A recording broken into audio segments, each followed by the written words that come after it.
Okay. What's going on, y'all? Site Perspectives, giofvcks. I'm back up in the house doing videos. And I've been working from home, WFH, working from home for 2 months. And what my job is doing is they are looking to have people come back to work. They're allowing all of the team leads, assistant vice presidents, all the leadership positions have to come back to work. This upcoming Wednesday. Everyone else is optional working from home until June 30th. Come June 30th, you need to be coming back to the main office buildings to work. Now, here's my thing. I'm in the state of Michigan, by the way. We are one of the hotbed states for coronavirus, COVID-19. And we've been able to work from home for the past 2 months at my job. Now, here's my thing, right? I'm just going to go on and say it. Until we have a vaccine, a cure, everyone being tested, people actually walking around with papers showing that I'm negative for COVID-19, okay? And we have a cure and or vaccine, I don't think it's safe for us to be talking about going back to work. First of all, we have over 5,600 employees spread out between 2 buildings. It's impossible for us to be 6 feet apart at this building and working. On top of the fact that at the job, you're making it optional for people to wear masks. It's optional. So people don't have to wear them. So even if they are 6 feet apart, which is highly unlikable because of if you see how we work in our space, you can't have people 6 feet apart with over 5,600 employees. Okay? Not happening. On top of the fact that our desks aren't even 6 feet apart. So how in the world, you're literally sitting right next door to someone. Like if I'm sitting here, and this is just me in my own at-home office, right? This is my desk. I'm sitting here. Somebody is literally right there. So how are they 6 feet apart from me? Okay, and then you're making it optional for people to decide if they want to wear a mask or not. On top of the fact, let's be real. It's very difficult for most people to breathe in cloth masks. So those aren't even realistic to think someone's going to be working somewhere for 8 hours a day and can hardly breathe because they're wearing a cloth mask. I'm just being honest. Now, on top of the fact that we are not paid enough to be risking our lives. We're just not paid enough. I mean, seriously, there's people at my job who are making $12 an hour. And people are literally without overtime because we haven't had the benefits of overtime in over a month because they took that away from us. Without overtime pay, because overtime for us is time and a half. So without overtime pay, people are making less than $1,000 every 2 weeks, which means they're making less than $2,000 a month. And you think I'm going to be risking my life for that? Like, you're crazy as hell. So I'm already in the back of my mind, like preparing to put in the 2-week notice, like June 15th, since we have to be back on campus by June 30th. I'm already prepared for that. Yeah. And then another thing that I want to bring up in this video is also the fact that there are people who are eligible for unemployment, been approved for unemployment, and they are making more money than people who are actually fucking working. And that says a lot about our jobs. First of all, the federal minimum wage is $7.25 an hour and hasn't been updated since 2009. Now, there has been discussion that as of 2020 or 2021, that the federal minimum wage will be moved from $7.25 to $11 an hour, which is still poverty. So that's not really even that great. And we already have people making over $11 an hour and they're still living in poverty because $12 an hour is not money. $13 an hour is not money. $14 an hour is not money. $15 an hour is not money. $16 an hour is not money. Not when you have to look at the cost of living. I'm sorry, but have you not seen food prices? Have you not seen rent and mortgage? Have you not seen people are in massive student loan debt? Have you not seen the average cost of childcare? Like, it goes on and on. So people need more than $2,000 a month to live, okay? And we know that. But it's really mind-boggling, like, how you have people who are on unemployment making like 900 something a week. And then people are barely getting 900 something every 2 weeks, and they're actually working. Now, I'm thankful and grateful for the people who are able to collect their unemployment during these trying times, because there's a lot of people who have yet to receive unemployment, and they applied 2 months ago. So that's insane that 8 weeks later, you still haven't received your first unemployment check. There's people that are still waiting for their first stimulus check, which is insane because those were technically sent out a month ago. So you're still waiting for those? Like, it's sad what's going on here. But it just really got me thinking, like, again, we're constantly expected to put our lives on the line for a country and for an economy that doesn't give a flying fuck about us or our well-being. And you really come to these conclusions of, do you stay working somewhere where you're not being paid a living? Do you risk putting your life in danger and the lives of others around you in danger? What do you do in these situations? A lot of us are going to have to bite the bullet and continue to work and put our lives at risk and put other people's lives at risk. Some of us are going to quit jobs and put in 2-week notices. Some of us are going to get other jobs that allow us to continue to work from home or pay us, or at least pay us a better wage. So even though you're still technically putting yourself at risk and others at risk, at least you're being paid a living wage versus, oh, you're dying for poverty pay. Like, it's really ridiculous. In either way it goes, in my opinion, until we have mass testing and people are literally required to show that they're negative for COVID-19, and we have a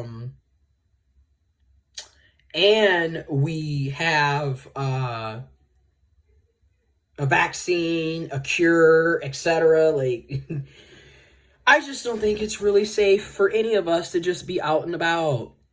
I just don't. And it's just insane to me that we live in a world, in a country that once again loves to talk about being this great place, but in reality, for many people, it's not, and it has never been a great place. It has just been one shit show after the next. It's insane. And again, another reason why I'm bringing this up too is moving forward, I already have to drive 40 minutes to and 40 minutes back from work. So roughly every day, I'm basically on the road when I was going to work for 2 hours, right? And now that it's spring/summertime again, construction. So you're really finna be on the road for 2 hours a day. Cause oh my God, last year, holy shit, you would be on the road, you know, I don't have to be at work till 11, and I knew to leave the house by 9:50, 10 o'clock because, hello, construction traffic. Okay, for poverty pay. That's what gets me. Like, we're not even making that much money here. And again, the only way to make money at this place is if you're working massive overtime or you're an account executive or an underwriter. Those are like the only 3 options to make decent money.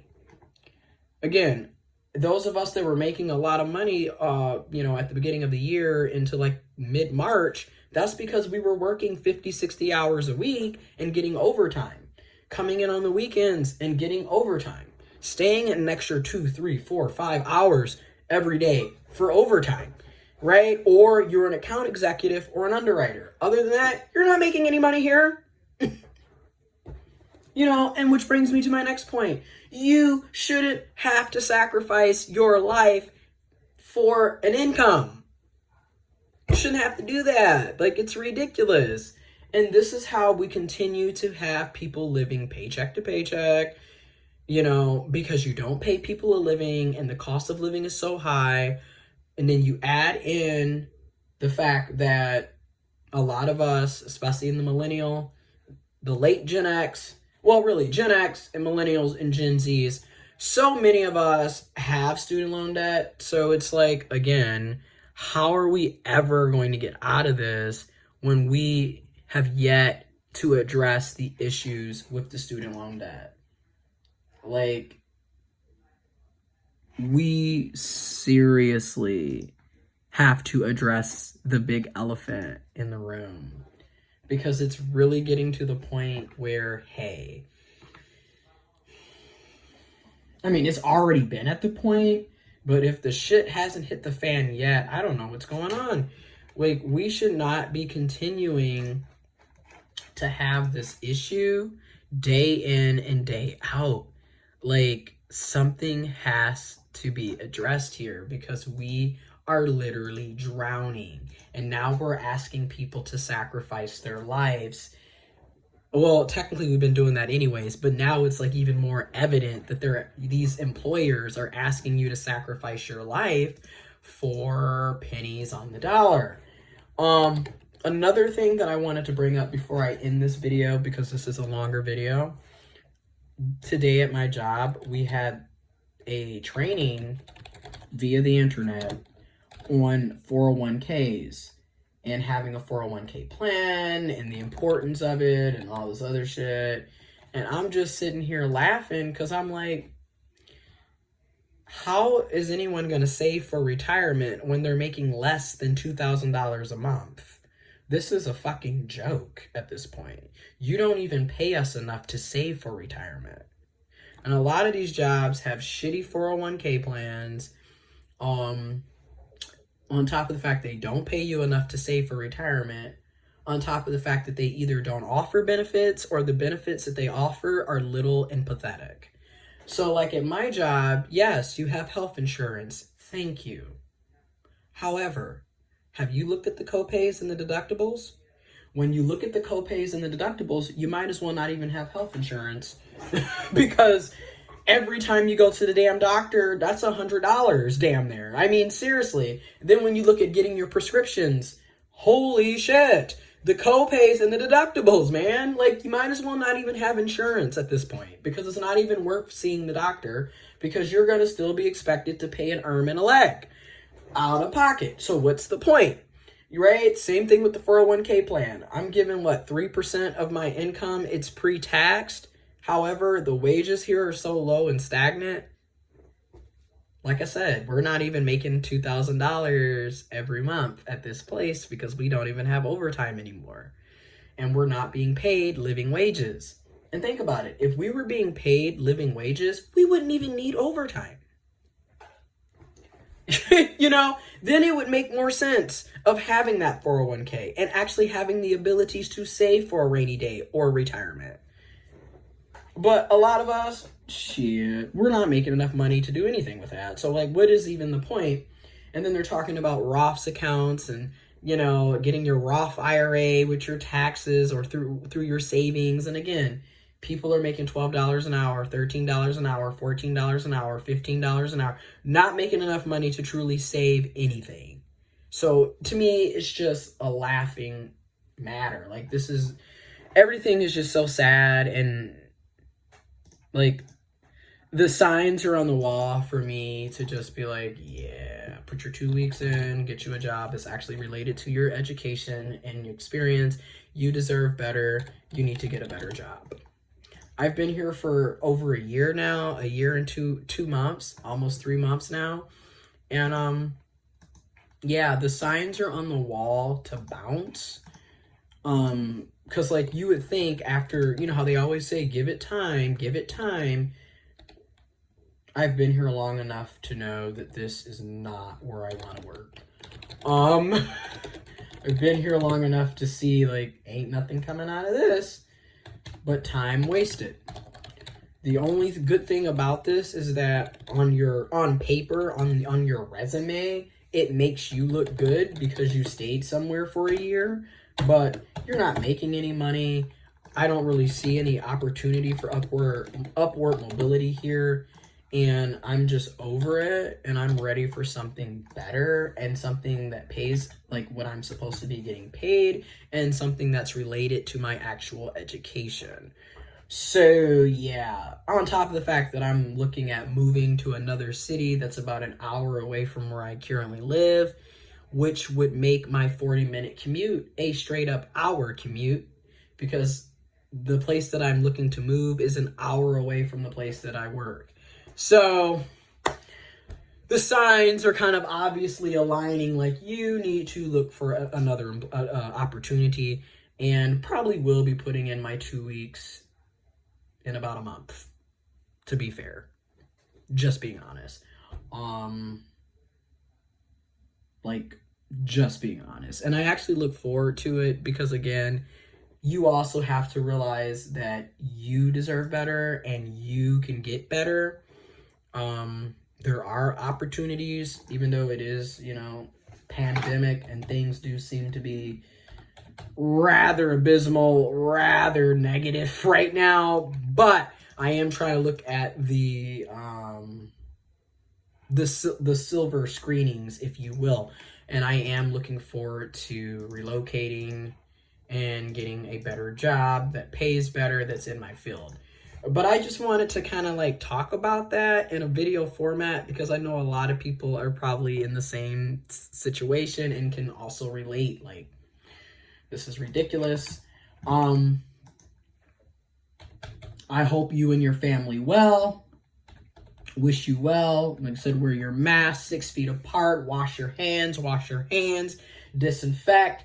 And try to stay careful and abide by common sense policies and rules. And when it comes to coronavirus, pay attention to what the World Health Organization is saying, WHO, World Health Organization. Because this country in the USA, I don't trust shit here.